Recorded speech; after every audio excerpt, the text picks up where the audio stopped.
ভাবুন আপনি গভীর ঘুমে আছেন, চারপাশে নিস্তব্ধতা, কিন্তু ঠিক সেই সময় আপনার হয়ে কেউ কাজ করে চলেছে। সে ক্লান্ত হয় না, ভুলে যায় না, কিছু ঠিক ভুল নিয়ে প্রশ্নও করে না। সে শুধু একটাই কাজ করে, শিখে নেয়। এই মুহূর্তে পৃথিবীর কোনো এক জায়গায় একটি অদৃশ্য যন্ত্র সিদ্ধান্ত নিচ্ছে কে চাকরি পাবে, কে নজরদারিতে থাকবে, আর কে কেবল একটা ডেটা পয়েন্ট হয়ে হারিয়ে যাবে। এখন প্রশ্ন একটাই, এই বুদ্ধি কি আমরা নিজেরাই তৈরি করেছি, নাকি ধীরে ধীরে এমন এক সময়ের দিকে যাচ্ছি যেখানে এই বুদ্ধি একদিন আমাদের নিয়ন্ত্রণ করবে? আজ আমরা জানবো আর্টিফিশিয়াল ইন্টেলিজেন্স বা এআই, মানব ইতিহাসের এমন একটি প্রযুক্তি যাকে একদিকে সবচেয়ে শক্তিশালী আবার অন্যদিকে সবচেয়ে ভয়ঙ্কর বলেও মনে করা হয়।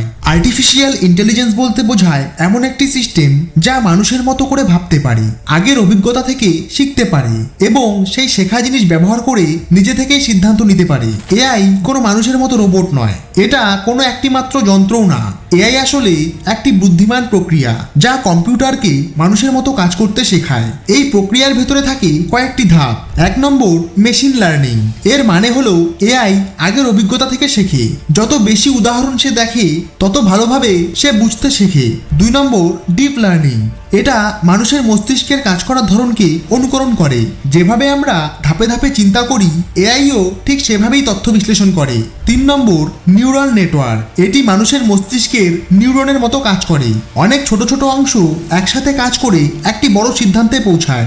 এআই যত বেশি ডেটা পায় তত বেশি সে শেখে আর তত বেশি শক্তিশালী হয়ে ওঠে। কিন্তু এখানেই শুরু হয় সবচেয়ে বড় ঝুঁকি।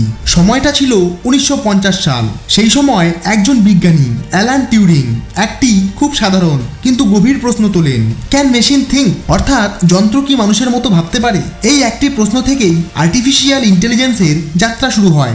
এরপর ধীরে ধীরে বছরের পর বছর ধরে গবেষণা চলতে থাকে। যন্ত্রকে শেখানোর চেষ্টা করা হয় যাতে সে মানুষের মতো সিদ্ধান্ত নিতে পারে। 1997 সালে একটি কম্পিউটার প্রোগ্রাম ডিপ ব্লু বিশ্বের সেরা দাবা খেলোয়াড়কে হারিয়ে দেয়। এই ঘটনা প্রমাণ করে যন্ত্র শুধু হিসাবই করতে পারে না, কিছু ক্ষেত্রে মানুষের থেকেও ভালো সিদ্ধান্ত নিতে পারে। এরপর 2016 সালে আরও এক ধাপ এগিয়ে যায় এআই। আলফাগো নামের একটি এআই বিশ্বের সেরা গো খেলোয়াড়কে হারায়, যে খেলাটি মানুষের বুদ্ধির ওপর খুব বেশি নির্ভরশীল বলে ধরা হতো।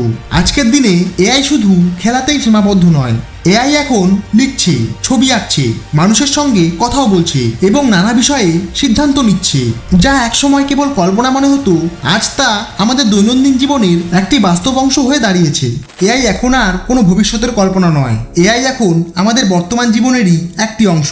আমরা প্রতিদিন যা দেখি, যা কিনি বা যে ভিডিওগুলো হঠাৎ ভাইরাল হয়ে যায়, এর পেছনে কাজ করে এআই। আপনি ফোনে কোন পোস্ট দেখবেন, অনলাইনে কোন পণ্য আপনার সামনে আসবে, কোন ভিডিও বেশি মানুষের কাছে পৌঁছাবে, এই সব কিছুই ঠিক করে দেয় একটি অ্যালগোরিদম। এই অ্যালগোরিদম আমাদের আচরণ লক্ষ্য করে, আমরা কি দেখি, কতক্ষণ দেখি, কিসে আগ্রহ দেখাই, সবকিছু বিশ্লেষণ করে সিদ্ধান্ত নেয়। এআই এখন ডাক্তারকে রোগ বুঝতে সাহায্য করছে, ড্রাইভার ছাড়াই গাড়ি চালানো সম্ভব হচ্ছে, আর ক্যামেরার চোখ দিয়েই মানুষের মুখ চিনে নেওয়া যাচ্ছে। এমনকি আমরা বুঝতেও পারি না কখন এআই আমাদের জীবনের অংশ হয়ে গেছে। আমরা ভাবি আমরা এআই ব্যবহার করছি, কিন্তু বাস্তবে এআই আমাদের আচরণ, পছন্দ আর সিদ্ধান্তগুলো নীরবে বিশ্লেষণ করছে। এআই আমাদের জীবন অনেক সহজ করেছে, অনেক কাজ এখন আগের চেয়ে দ্রুত হচ্ছে, কিন্তু এই সুবিধার পাশাপাশি এআই আমাদের মনে ভয়ও তৈরি করেছে। প্রথমে আসি সুবিধার কথায়। এআই খুব দ্রুত কাজ করতে পারে, যে কাজ মানুষের অনেক সময় লাগতো এআই সেটা কয়েক সেকেন্ডেই করে ফেলে। এআই ব্যবহার করলে খরচও কমে যায়, একই কাজ কম মানুষ দিয়ে কম সময়ে করা সম্ভব হয়। আর এআই বিশ্লেষণ করতে পারে খুব নির্ভুলভাবে, বড় বড় তথ্যের ভেতর থেকে দ্রুত সিদ্ধান্ত বের করে আনে। কিন্তু এখানেই শেষ নয়, এআই এর আছে বড় কিছু বিপদও। এআই ব্যবহারের ফলে অনেক মানুষ চাকরি হারানোর আশঙ্কায় আছে, কারণ যন্ত্র দিয়ে মানুষের কাজ ধীরে ধীরে বদলে দেওয়া হচ্ছে। এআই নজরদারির একটি শক্তিশালী হাতিয়ারও হতে পারে। একটি রাষ্ট্র চাইলে মানুষের চলাফেরা, কথা বলা, এমনকি আচরণ পর্যন্ত নিয়ন্ত্রণে রাখতে পারে। ডিপফেকের মাধ্যমে ভুয়া ভিডিও আর ভুয়া সত্য তৈরি করা সম্ভব হচ্ছে, যার ফলে সত্য আর মিথ্যার পার্থক্য বোঝা কঠিন হয়ে যাচ্ছে। আর যদি কোনো অ্যালগোরিদমে ভুল থেকে যায়, তাহলে সেই ভুল সিদ্ধান্তই অনেক মানুষের জীবনে বড় প্রভাব ফেলতে পারে। একটা ছোট ভুল কোড হাজারো মানুষের ভবিষ্যৎ ধ্বংস করে দিতে পারে। প্রথম প্রশ্নটাই সবচেয়ে গুরুত্বপূর্ণ, এআই কি সত্যি নিরপেক্ষ? এর উত্তর হলো না, কারণ এআই নিজে থেকে কিছু শেখে না। এআই শেখে মানুষের দেওয়া ডেটা থেকে। মানুষ যেভাবে তথ্য দেয় এআই সেভাবেই শেখে। যদি সেই ডেটার মধ্যে পক্ষপাত থাকে, ভুল ধারণা থাকে বা একপেশে তথ্য থাকে, তাহলে এআই এর সিদ্ধান্তও সেই একই একই রকম হয়ে যাবে। অর্থাৎ এআই এর বুদ্ধির ভেতরে মানুষের চিন্তাধারার ছাপ থেকেই যায়। এখন প্রশ্ন হলো, এই শক্তিশালী ক্ষমতা আসলে কার হাতে রয়েছে?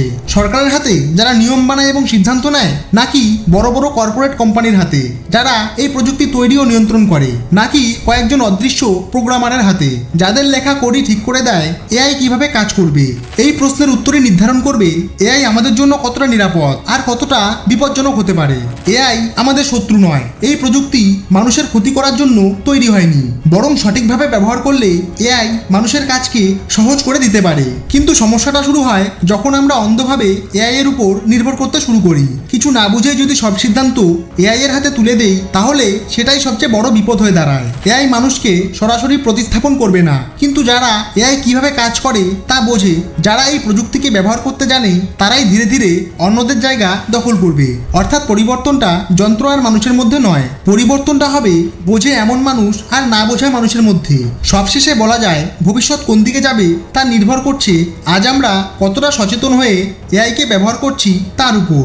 যেদিন যন্ত্র মানুষের মতো ভাবতে শিখবে, সেদিন প্রশ্ন আর এটা থাকবে না যন্ত্র কতটা বুদ্ধিমান, প্রশ্ন থাকবে মানুষ কতটা স্বাধীন।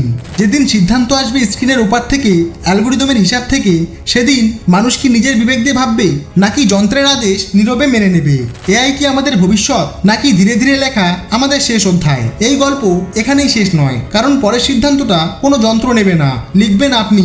ভিডিওটি ভালো লাগলে অবশ্যই লাইক দিন, কমেন্টে জানান আপনার মতামত। আর এমন আরো চমকপ্রদ, রহস্যময় আর সত্যি কাহিনী জানতে অবশ্যই সাবস্ক্রাইব করুন কালচক্র ডগস চ্যানেলটিকে।